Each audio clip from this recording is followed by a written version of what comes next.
Muy buenas noches. Me permito acuñar o proponer una definición de lo que es un día histórico. Para mí, una jornada histórica es aquella que toda una comunidad vive con intensidad y la recuerda por mucho tiempo. Es muy elemental, pero me permite abordar lo que sucedió el día de ayer. Desde la noche y durante todo el día he constatado que todo mundo tiene una historia o varias que contar. Anécdotas, vivencias, los que estuvieron en casillas, los que hicieron 5 horas de colas en la casilla especial, es decir, todos tenemos algo que nos motivó. En mi caso voy a decir lo que me parece más importante, porque estuve comentando para un medio televisivo en el Zócalo, en el techo, en la azotea de un edificio, y pude observar la manera como iba llegando la multitud e iba llenando la plaza del Zócalo en la noche.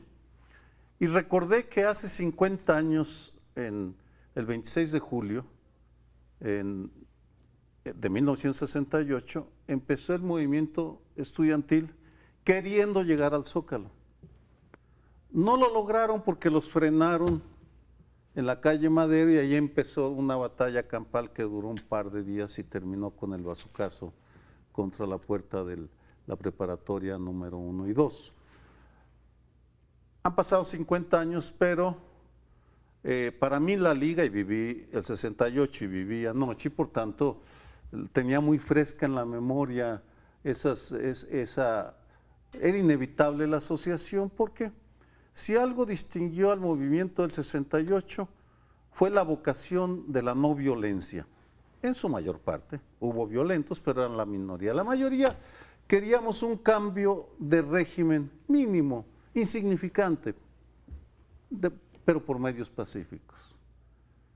De ahí nace esa izquierda no violenta que después de 50 años y después de fraudes electorales, masacres, marginaciones, difamaciones, logra la victoria en la urna y en ese sentido sienta las bases para que por primera vez en nuestra milenaria historia intentemos modificar de raíz un régimen, las reglas de un régimen de manera pacífica. Y en ese sentido, para mí ese es el significado que tuvo el día de ayer, además de un buen número de anécdotas, pero eso es lo Pero que... yo creo que...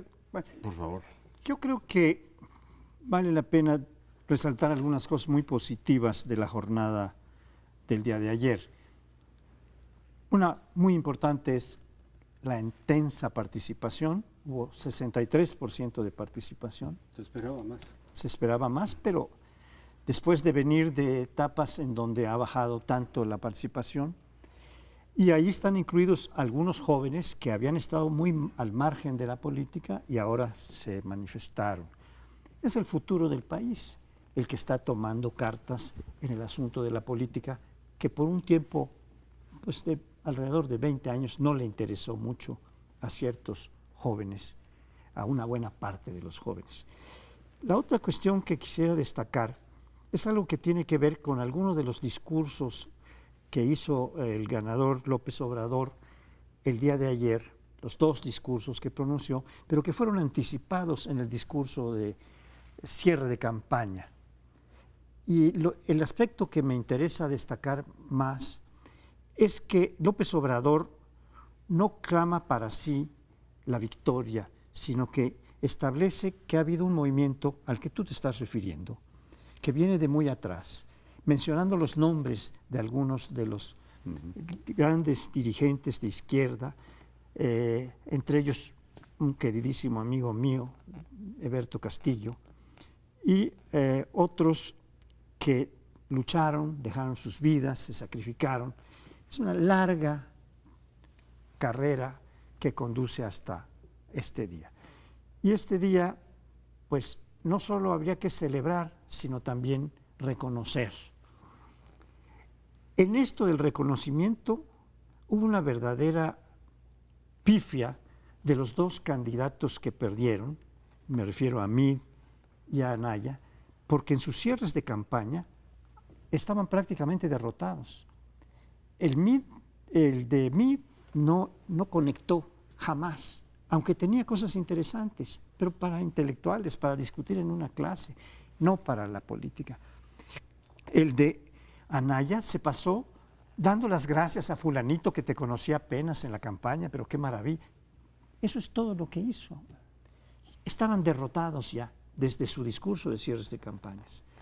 Y después tendríamos que decir que muchísimos participantes en esta campaña fueron los autores de este triunfo, de este éxito, porque fue un éxito rotundo, impulsado por millones de personas. Yo creo que fue histórica por 3 razones que me parecen fundamentales. No estoy seguro de cuál sería la narrativa, si Toacampa, etcétera. En fin, la narrativa precisa para decir cómo llegamos a este momento. Pero yo digo que en los últimos 3 años, y en esta mesa lo hemos discutido ampliamente, el Latinobarómetro decía que la gente estaba desencantada de la democracia y que la democracia no solucionaba y entonces había que pensar en otro régimen. Y lo que hizo la gente ayer fue votar ampliamente, es decir, la democracia es el camino para replantearnos el futuro y yo no puedo más que celebrar el que eso haya ocurrido, que haya ocurrido con tranquilidad. Ciertamente la participación se esperaba que llegara al 70%, el porcentaje no es histórico, pero bueno, finalmente tenemos una buena participación. Otro elemento histórico, porque es muy novedoso, no sé si en los próximos años esto se mantendrá o no, es que claramente volvemos a los presidentes mayoritarios, ¿no? Es decir, hace muchísimos años que no teníamos un presidente que rebasaba con amplitud el 50% y que además tiene mayoría en las 2 cámaras. Yo digo que hemos vuelto, lo pongo sobre la mesa, por la vía de las democracias delegativas, a darle al hombre fuerte. En este caso, todo el poder lo tiene el territorial, lo tiene el legislativo y un amplio e indiscutible mandato en el ejecutivo. Es el presidente más votado en la historia de México, o sea, más de 30 millones de votos, y yo creo que eso dice y dice mucho.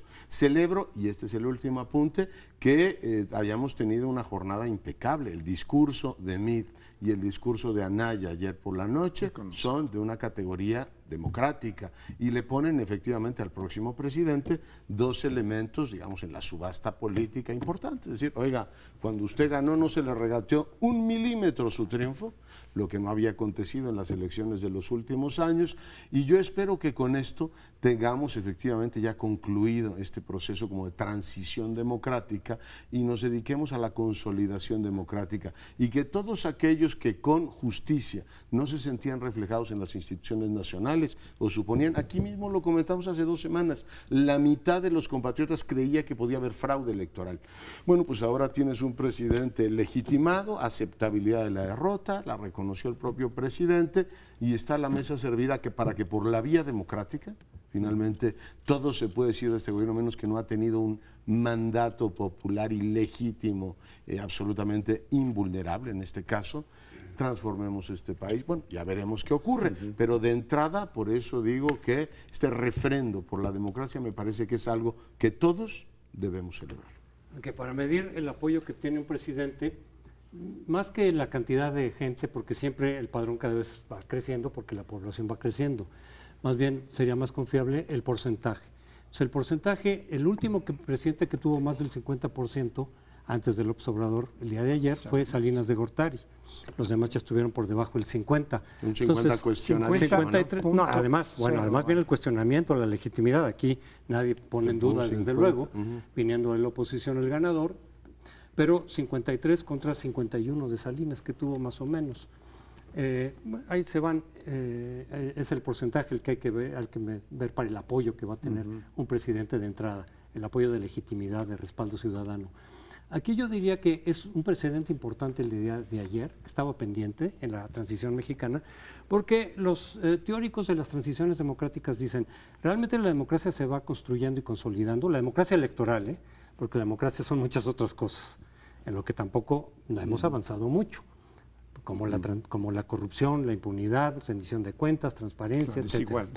Esa es la otra parte, pero la democracia electoral se va construyendo precisamente, las pruebas de fuego son las alternancias, las primeras que se dan, porque esas ponen en riesgo de alguna forma el hecho de que quien pierde no reconozca el resultado, que lo pueda echar abajo o lo pueda impedir y entorpecer. Esa prueba de fuego la pasamos en el 2000, ese fue un precedente importante, la primera alternancia pacífica de la historia de México, de toda la historia de México, fue en el 2000. Pero quedaba pendiente, y así lo dicen los teóricos también, cuando se va a otra opción distinta, de izquierda, o si fue de izquierda, entonces de derecha, lo que sea, opciones distintas, con programas distintos, con ideología distinta, porque tú te puedes llevar varias alternancias entre partidos parecidos, pero la prueba pendiente es cuando te pasas a la otra a ver si va a resistir, si lo van a reconocer. Y mucha gente tenía dudas, no digo que sin fundamento, porque hemos tenido una larga historia de fraudes, irregularidades, etcétera. Decían, es que no va a pasar hacia la izquierda, no se va a aceptar un resultado hacia la izquierda. Bueno, ya se dieron las condiciones, se reconoce, se acepta, y es un paso más de la democratización electoral que espero ayude y contribuya a consolidar esa parte de la democracia. Falta mucho por avanzar en la democracia total, en términos de control político, de rendición de cuentas, combate a la corrupción y fin de la impunidad. Ahí hemos avanzado realmente poco. Y se espera, y está la expectativa, que a raíz de esto avancemos y profundicemos en esa otra parte que todavía falta de la democracia. Totalmente de acuerdo. Aprovecho para mencionar dos grandes lecciones que dejan estos 50 años.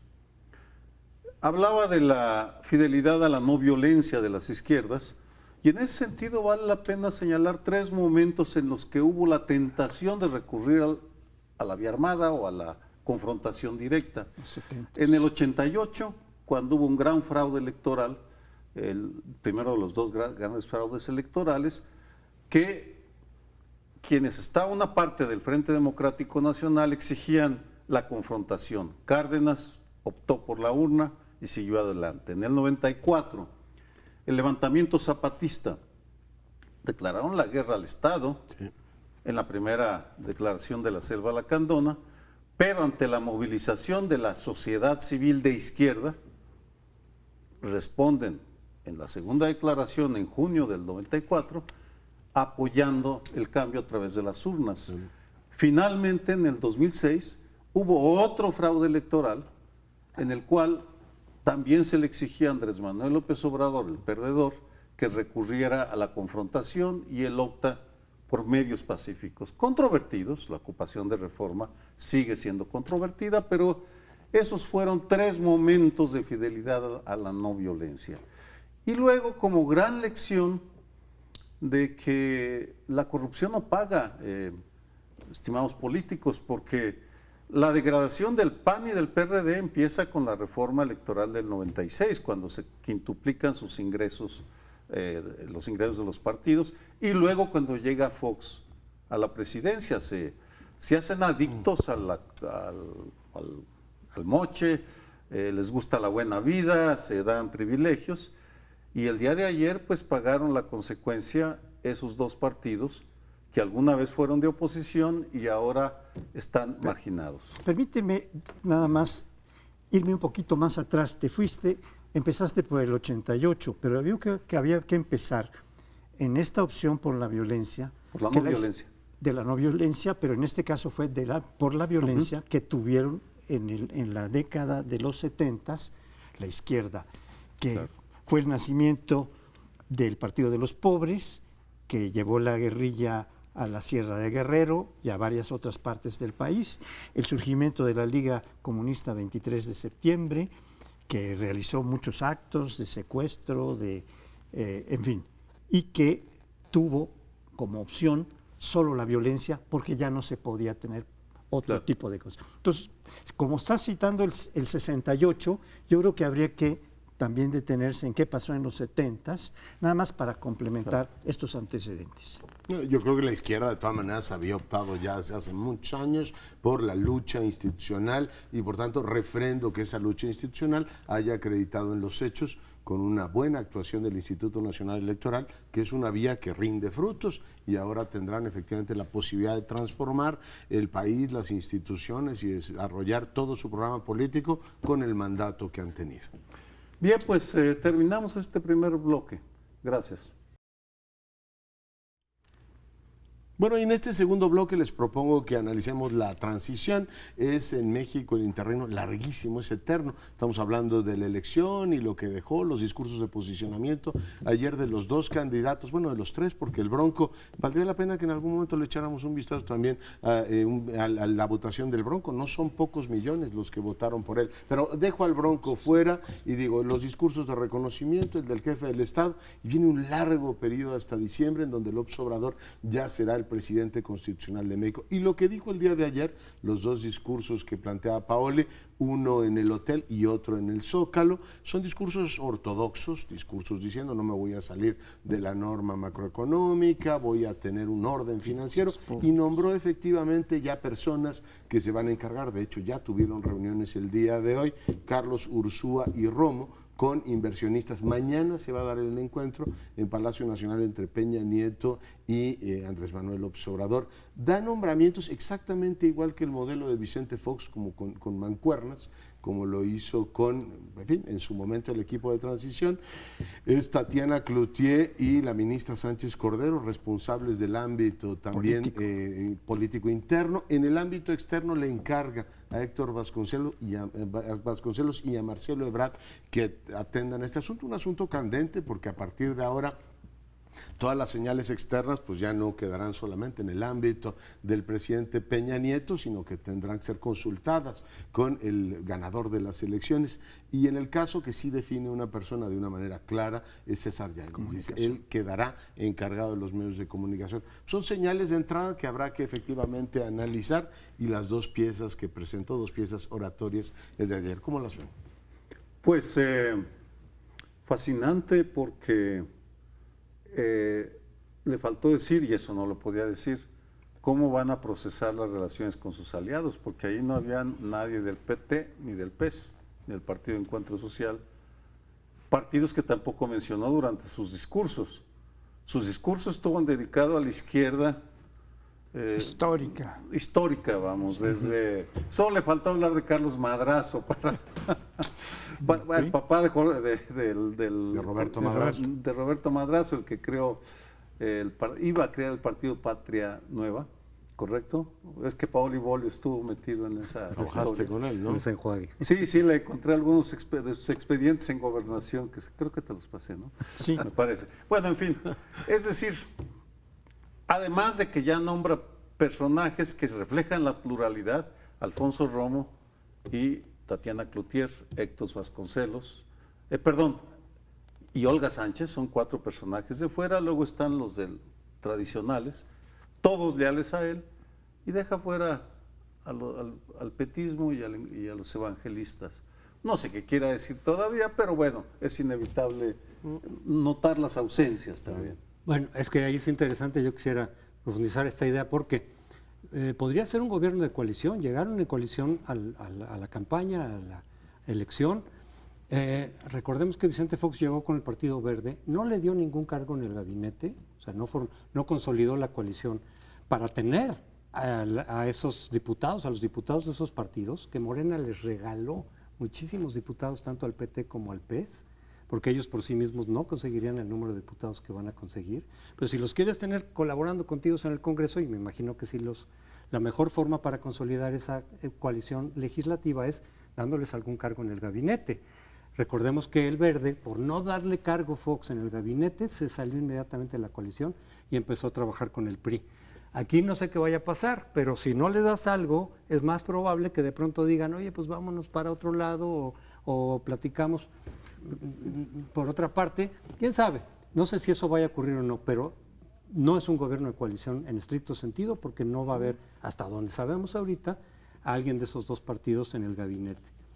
Esa sería una brevísima reacción. Pero si da cuotas, incurre en la misma práctica que está condenando. Esa es parte de las contradicciones de ir en alianza. Sí.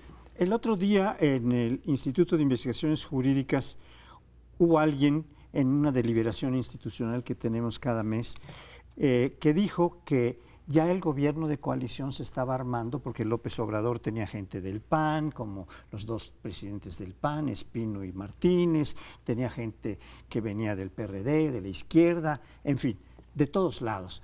Y entonces hubo alguien, un amigo mío, que es Diego Valadez, que le dijo, nada más que debe usted considerar que una cosa es cooptación y otra cosa es coalición. La cooptación es en lo que era experto el PRI se llevaba a los líderes de la izquierda, Del PAN. del PAN, de todos lados. Esto es algo viejo.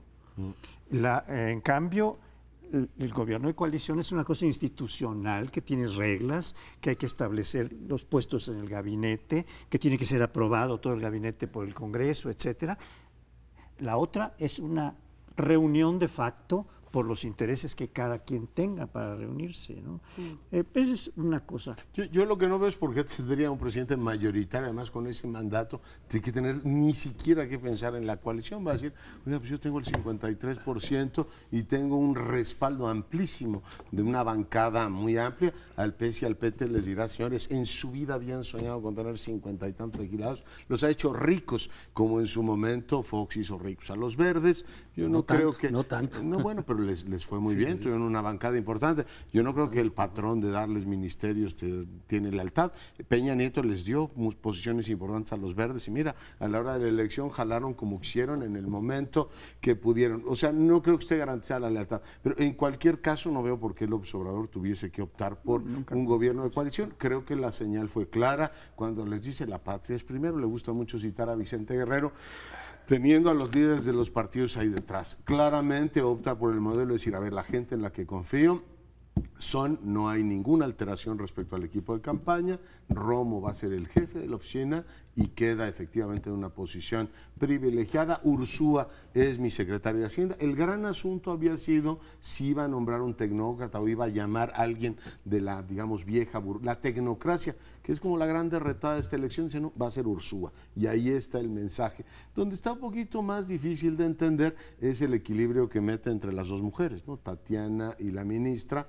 Yo no sé cómo esté ahí el equilibrio interno de poderes, pero es un mensaje interesante. Y en relaciones exteriores dice, resucita a un Marcelo Ebrard que había tenido un perfil no muy alto y dice, va él, más quien se ha encargado todos estos años, creo que ahí es leal, digamos, a lo que le ha dado. Vasconcelos dice, va entre los dos. Yo veo que va a ser un gobierno, el de López Obrador. Hay que reconocer que su discurso ya como ganador de las elecciones fue casi igual a lo que dijo en campaña. Incluso agregó que ya va a dar pensiones universales. Es casi la primera promesa presidencial, la que hizo en el Zócalo. Por tanto, no creo que se vaya a salir de ese guión, ¿no? Es decir, va a ser un presidente. Yo insisto en la idea de democracia delegativa. El soberano le dio todo el poder y lo hará efectivamente, pues efectivo. Yo creo que entiende bastante bien esto él. Una pregunta, probablemente tú la sabes. Las prerrogativas que da el INE se otorgan por los votos efectivos que obtienen en Por la las boleta bancas en el- o por las curules que tienen en el Congreso. Por las curules. Por las curules. Así Por es. tanto, van a ser ricos. van a ser infinitamente ricos los. Va a PT. tener más el PES que el PRD. Pero no sé, porque tiene que ver con el porcentaje de votos. Es Entonces, que son dos, ¿no? o sea, Es que el porcentaje de votos se toma en cuenta para las curules, en representación pero proporcional. como van en coalición, es una cosa compleja. No, pero Además, es por los votos que tienes, el Por financiamiento eso, público. porque pero es- traducido hay que en ver bancas. cuántos Pero es que las votos. bancas van por la coalición de los distritos que se distribuyeron en el acuerdo de coalición. Pues- Pues tú puedes tener, lo que quiero decir es esto, porque es complejo. Tú puedes tener el 3% y mantener el registro, pero en tu bancada vas a tener el 10% de los diputados. Eso puede pasar con el PES, un 3%. No, pero algo así. 55 votos que tuvieron muchos ¿Me explico? votos. Por el convenio de coalición. Simplemente me gustaría que en algún momento Lo analizaron. simplemente lo mencionemos porque es muy diferente si el PES y el PT se hacen multimillonarios o si tienen muchos diputados y senadores pero tienen pocos recursos. No van a tener. Pues depende de las votaciones. Cuando veas cuánta gente votó por López Obrador y el voto fue por Morena o por el PES o por PT, Exactamente. en base a eso les caerán las prerrogativas. Si, ¿no? si Por cruzaron eso, pero Morena, no por el número de diputados. o si cruzaron el PT, porque pudieron haber cruzado Morena y ahí iban en las listas, porque eran plurinominales, me parece, ¿o no? Pero a mí me gustaría aclarar que lo que viene es algo que implica la transformación del sistema de partidos Lo vamos a argumentar un poco más en los siguientes bloques.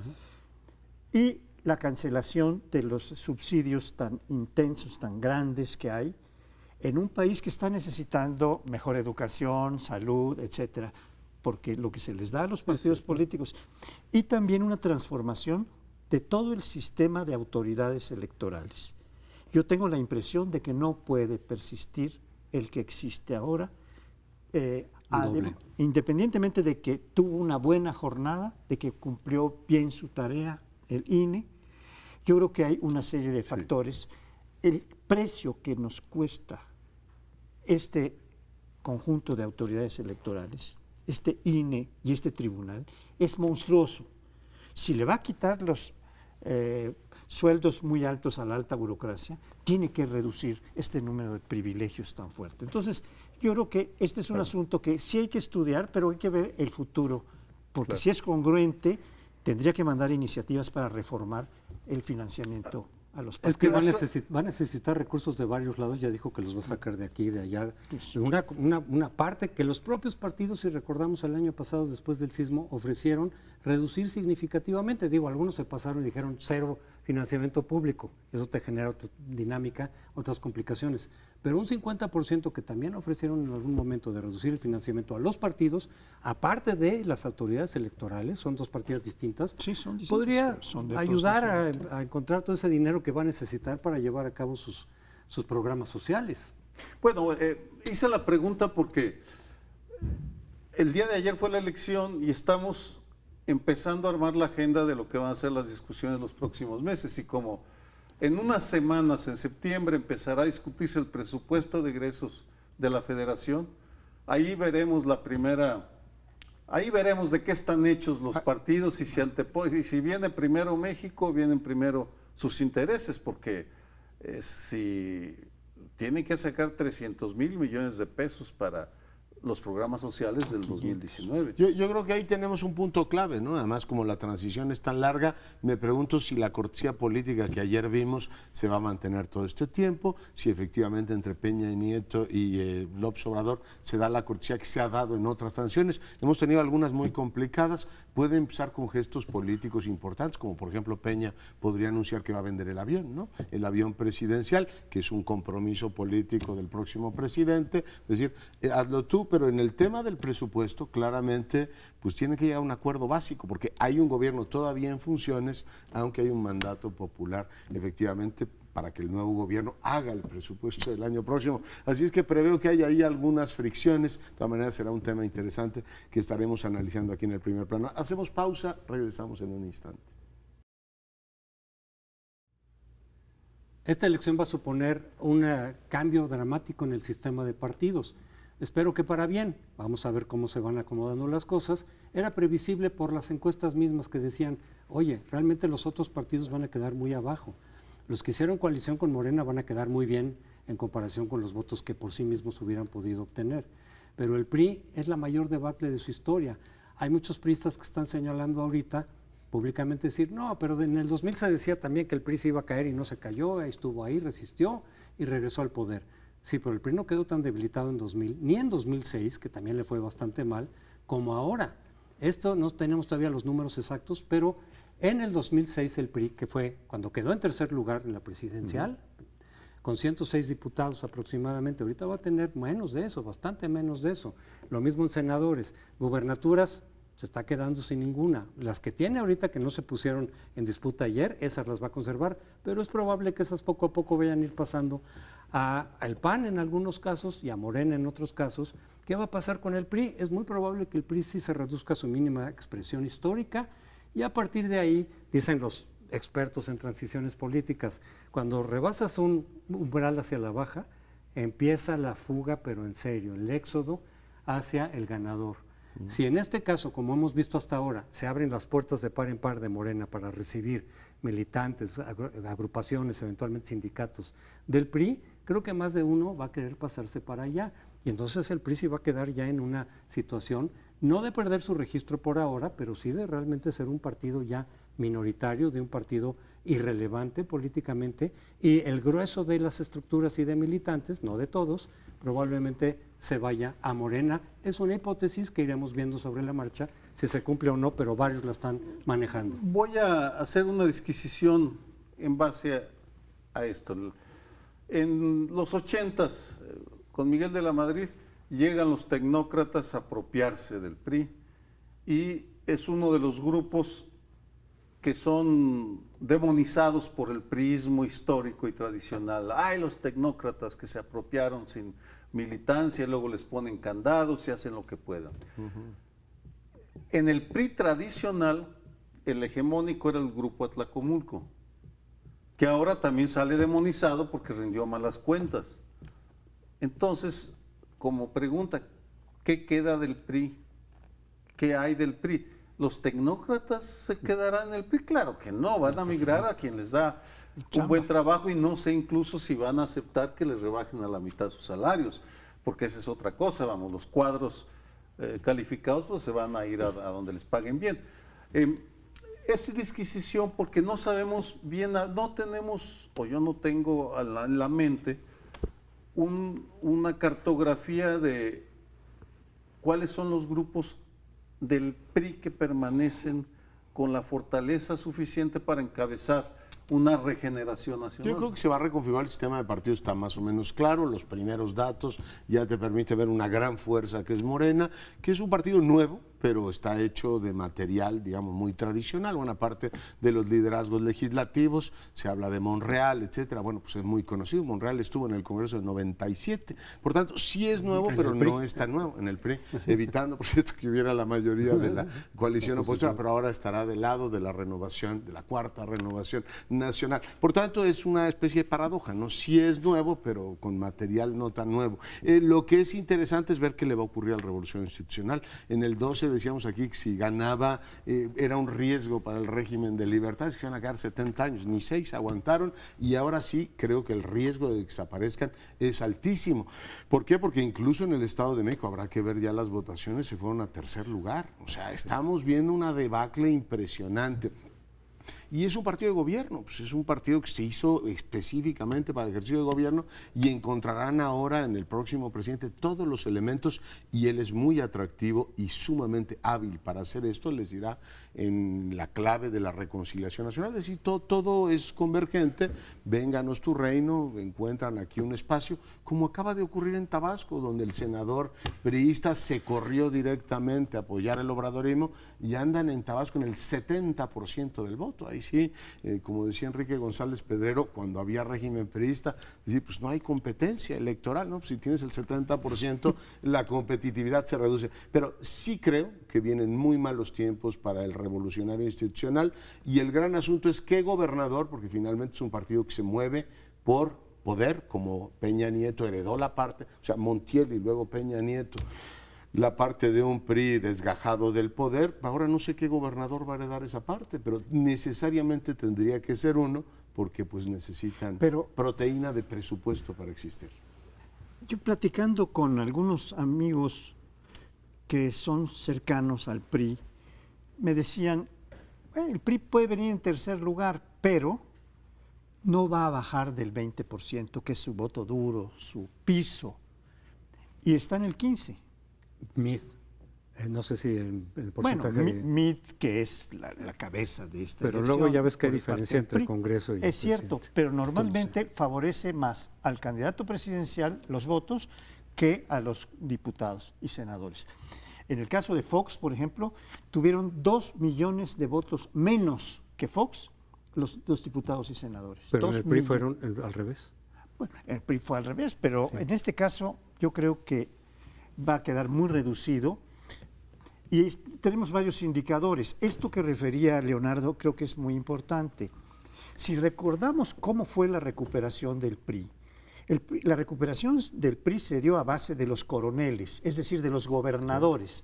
Todo el poder perdido con el poder presidencial lo recuperaron haciendo un grupo que fue dando pasos para ir recuperando el nuevo PRI, el rostro juvenil del PRI, y fue ganando elecciones locales y formando un pool de gobernadores que lo llevaron hasta la presidencia a Peña Nieto.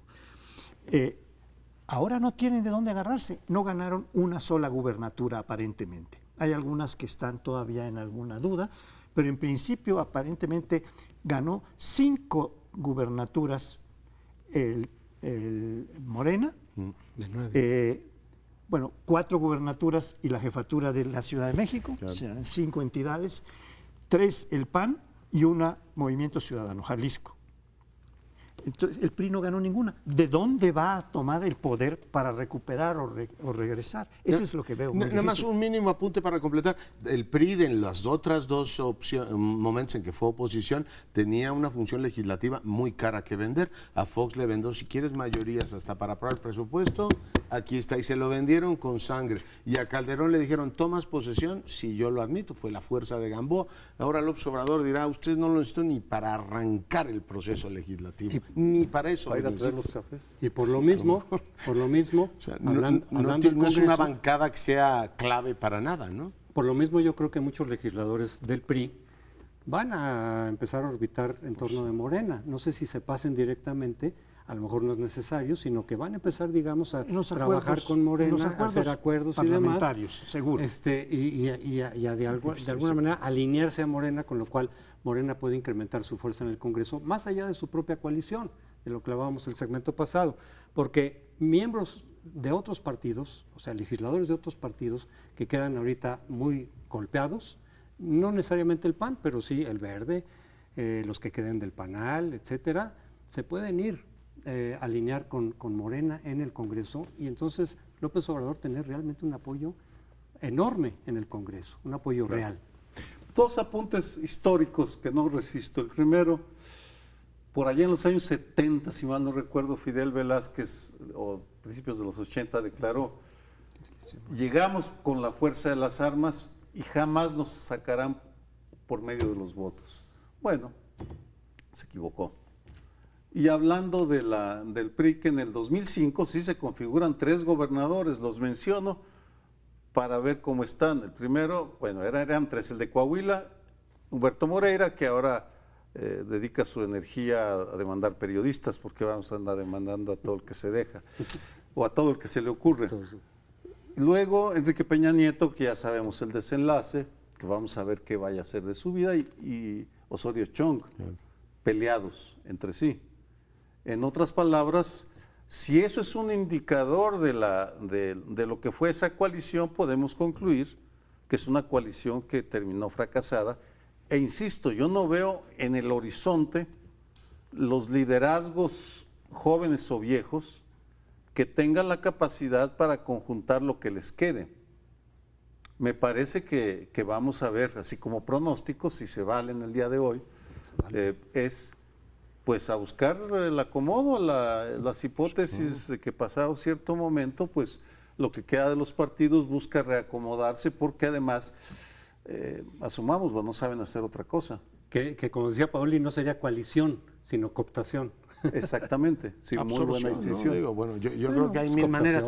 El gran tema es que un gobierno que fue muy exitoso en su arranque, como el de Peña Nieto, termina derrotado en las urnas en prácticamente todos los ámbitos. Lo que será interesante es ver qué relevancia tiene la bancada, digamos, priista, o sea, qué relevancia le puede dar a una mayoría, salvo cambios constitucionales, es decir, porque ya tiene una mayoría absoluta prácticamente para todos los temas que uno puede imaginar. Es un presidente que entra con un arranque poderosísimo. No hay manera de que una minoría te condicione y te diga, para avanzar en tal o cual tema me necesita a mí, como Peña Nieto necesitó al PAN o necesitó al PRD en su momento. Estamos ante una historia completamente diferente y creo que sí tenemos un presidente que habla el lenguaje materno del revolucionario institucional y tiene todos los elementos para traerlo. Por tanto, sí creo que la hipótesis de que el PRI va de salida es una hipótesis por lo que menos se puede sostener, aceptable, ¿no? plausible.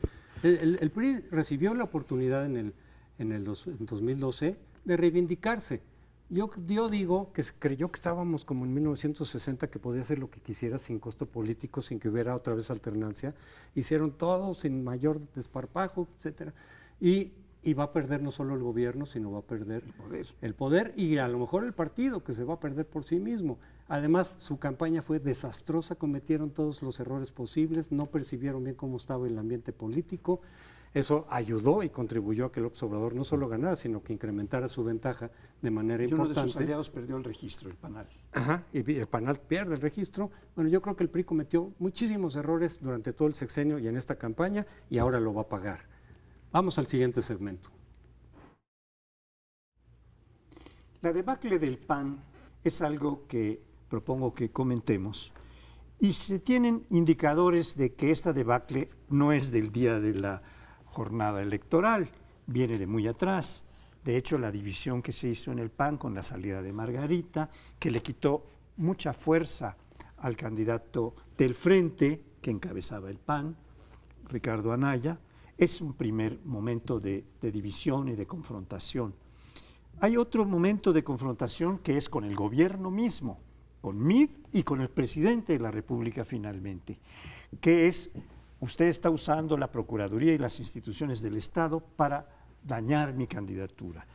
Y efectivamente lo dañaron, independientemente de lo que se pudo probar jurídicamente en los tribunales, porque él exhibía las sentencias, pero la gente no va a leer sentencias además de 700 páginas o de 500 páginas para saber qué es lo que pasó. Dice, usted vendió una nave, se hizo de 50 millones, usted tiene una operación oscura, y eso golpeó muchísimo a Anaya. Nunca pudo ser un retador eficiente, como sí lo pudo ser Felipe Calderón en el 2006. Anaya nunca lo consiguió porque fue bajado a golpes estatales, ciertamente, lo cual dijo hasta en su reconocimiento al triunfo de López Obrador, dijo, pero independientemente de eso, sí me dañaron mi candidatura usando las instituciones del Estado, espero que eso no vuelva a ocurrir, eso no tiene nada que ver con el triunfo del señor, que es impoluto, pero a mí me dañaron de esta manera. Pero ahora hay una cosa todavía más fuerte. El gobernador, los gobernadores que tiene el PAN ahora son 12. 7 se reunieron y firmaron un desplegado, un acuerdo, un manifiesto diciendo que estaban a disposición del nuevo gobierno para colaborar con él. 5 de ellos, en cambio, se mantuvieron fieles, están encabezados más o menos por la figura de Javier Corral, que va a quedarse del lado anayista. Y se supone que estos 7 gobernadores, junto con otros como Cordero, que acaban de expulsar del PAN, junto con Lavalle y otros senadores, van a impulsar la recaptura del PAN.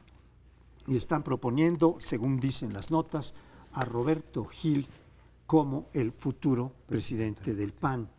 Entonces, esta recaptura del calderonismo que va a pretender, va a traer una colisión muy fuerte al interior del PAN que va a dejar al partido todavía más dañado, a pesar de que gana 3 de las 9 gubernaturas, aparentemente, y de que tiene una buena bancada, aunque muy reducida en relación con las que ha tenido en otras ocasiones. Nada debilita más un partido que la derrota, ¿no? Yo creo que en este caso parte de lo histórico de esta jornada es que la idea de una mafia de poder absolutamente compacta pues no era necesariamente cierta, o no en este caso, en esta oportunidad, porque el funcionamiento así del PRIAN como tal, pues ahora quedó claro, y lo mencionabas tú en su último discurso, dijo Anaya, claramente los señores de Los Pinos no quisieron permitirme que yo volara, y ahí están los resultados. ¿Qué queda del PAN? Pues un Anaya derrotado, no hay la menor duda. Queda efectivamente un Moreno Valle que alcanza a sacar la nariz porque su esposa gana la elección en Puebla y yo creo que queda como actor eficiente para reconstruir. Queda un calderonismo que jugó ambiguamente en esta elección. Felipe y Margarita felicitan a López Obrador y Margarita no dijo pido el voto por tal o cual, dijo, a ver, lo dejo absolutamente ambiguo. Creo que queda el panismo de Guanajuato, yo no lo echaría efectivamente en saco roto, no tienen proyecto nacional como tal, pero es un panismo así como el, digamos, el izquierdismo de la capital, a prueba de balas. Hagan lo que hagan como gobierno, la gente lo sigue efectivamente refrendando. Ahí está Víctor Hugo Romo ahora de alcalde por Morena, es decir, no importa lo que ocurra, es un voto como mucho más ideológico. Yo veo un panismo ahí en Guanajuato con posibilidades de encabezar el proyecto. y queda Javier Corral, ¿no? Como una, digamos, una de las figuras importantes. Él claramente les dijo a los gobernadores, está muy bien que cooperemos con el próximo presidente, pero no antes de que lo elija, no se rindan antes de que ocurra. Entonces veo esos tres caminos para un PAN que, sin embargo, creo que va a ser el articulador de la oposición al próximo gobierno, es decir, mantiene su vocación opositora. Y agrego, si el PRD se diluye, porque igual que el PRI tendrá todos los incentivos para fusionarse en la coalición gobernante, en el caso de Jalisco sí da la novedad, ¿no? Porque Alfaro será, y el gobernador de Jalisco será efectivamente la figura que a partir de ahora le discuta al presidente. No veo a Claudia Sheinbaum discutiéndole absolutamente nada al López Obrador, que era la tradicional figura de un jefe de gobierno muy poderoso. Entonces la oposición se irá a Jalisco y veremos si el PAN se va al punto de gravitación poblano, guanajuatense o a Chihuahua, no lo sé. Fascinante lo que planteas. Me encantaría en otro momento hablar sobre ya el enfrentamiento abierto Alfaro López Obrador, que es una de las lecciones que deja esta elección, pero me centro en el día de hoy es para reflexionar sobre la historia del PAN, por qué está en crisis, y eso lleva a una pregunta general de entender cuándo, cómo, por qué se pervierten, degradan, pierden el rumbo personas y partidos. Y es evidente que el PAN perdió el rumbo, igual que el PRD, por supuesto, ¿no? Ambos perdieron el rumbo en algún momento. Y estaba haciendo memoria, intentando recordar cuándo empezaron a aparecer síntomas claros de esa degradación, y propongo unos que son grotescos, pero que ilustran muy bien. Cuando Vicente Fox, en un discurso en España, habla de José Luis Borges, queriendo citar. Fue en Zacatecas. ¿Fue en Zacatecas? Es una reunión de, una reunión de la Academia de la Lengua Española, sí. Correcto. Fue en Zacatecas. Y cuando Marta Sagún... En España le dijo, véngase mi reina. Eso fue. Y cuando Marta Sagún, el Museo de Antropología, citó a la rabina Gran Tagore, refiriéndose a Rabindranath Tagore, premio Nobel de Literatura. ¿Por qué lo digo? Suena grotesco, pero es un indicio de que en el PAN dejaron de leer y pensar, teóricamente. Y por tanto, y eso para mí, igual que el PRD, en el PRD ya no se discute teoría, no tienen revistas teóricas. Yo ignoro si el PAN, La Nación, sea un centro de reflexión teórico, pero son partidos que pierden el rumbo y se dedican, por tanto, solamente a hacer instrumentos para obtener cargos y administrar presupuestos, con un empobrecimiento pero brutal de la calidad de los liderazgos, porque ¿qué distingue a Alfaro? A López Obrador ya lo hemos glosado bastante. Tiene una maestría en el Colegio de México, es una persona educada, por tanto tiene una mente articulada capaz de plantear propuestas diferentes. No lo estoy proponiendo, simplemente va a ser un líder, respaldando, decir, va a ser un líder, ya lo es, igual ya que lo Corral en Chihuahua, que vamos a ver de qué cuero salen más correas. El PAN fue competitivo, según las encuestas, que ahora ya podemos confiar un poco más en ellas, en que no estaban tan erradas. Salieron puntualísimas, ¿no? En 2016 el PAN era perfectamente competitivo, estaba Margarita como figura, pero estaban a la par con López Obrador. En 2017 López Obrador ganó una cierta ventaja de 5 puntos, sobre todo a partir del gasolinazo. Ese fue también un impulso para López Obrador. Pero el PAN seguía siendo competitivo. Viene el frente, viene la ruptura de Margarita, pierden algunos puntos, viene la imposición de Anaya como candidato sin proceso interno, sin legitimidad interna, con un frente que agravió muchos panistas. Muchos se salieron, los calderonistas se salieron y empezaron a pegarle a Anaya como pudieron también, pusieron su grano de arena para que Anaya no subiera. Otros se disciplinaron, pero no estaban muy conformes con lo que estaba pasando, no les gustó que Anaya se impusiera de esa manera. Esos son los que van a salir ahora a combatir, le van a pasar la factura a Anaya por la forma en que llegó, dejó muchos heridos, dejó muchas confrontaciones en el partido. Es un poco, recuerdan lo que se dijo en el momento en que llegó a la candidatura, como el Roberto Madrazo del PAN. Usó la presidencia del partido para imponer su candidatura, generando rupturas, generando fracturas, cae muy abajo en la elección y ahora le van a cobrar la factura. Pero también cuenta el hecho de que Anaya se peleó con el PRI y el gobierno, aquí lo dijimos varias veces, a raíz de la elección del Estado de México y Coahuila. Eso generó, desde luego, el golpeteo para Anaya, que sí lo bajó en las encuestas, que sí perdió de alguna manera muchos votos, que no se fueron a Mid, sino a López Obrador, y entonces López Obrador empezó a incrementar su ventaja. Incluso a principios de este año, ya con candidatos, la ventaja de López Obrador no es con la que terminó, no eran 30 puntos.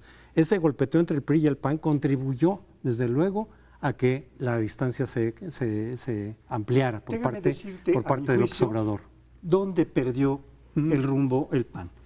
El rumbo lo perdió el PAN rotundamente cuando tomó la presidencia de la República. Fox primero, que nunca fue un panista, que entregó muchas de las posiciones de su gabinete, empezando por Francisco Gil Díaz, secretario de Hacienda, que siempre se declaró priista, y el PAN se fue mimetizando en uno y otro gobierno, incluido el de Calderón, desde luego, a la forma de funcionamiento de operación política del PRI que había gestado los patrones políticos por los que había que conducirse. Este mimetismo con un PRI ahora tan derrotado, en proceso de desaparición, le pega también al PAN, curiosamente, o al PRIAN, que ya no volvió a ser. Nos tenemos que ir de este bloque. Nos vemos la semana entrante en Primer Plano. Muy buenas noches. Tienes razón.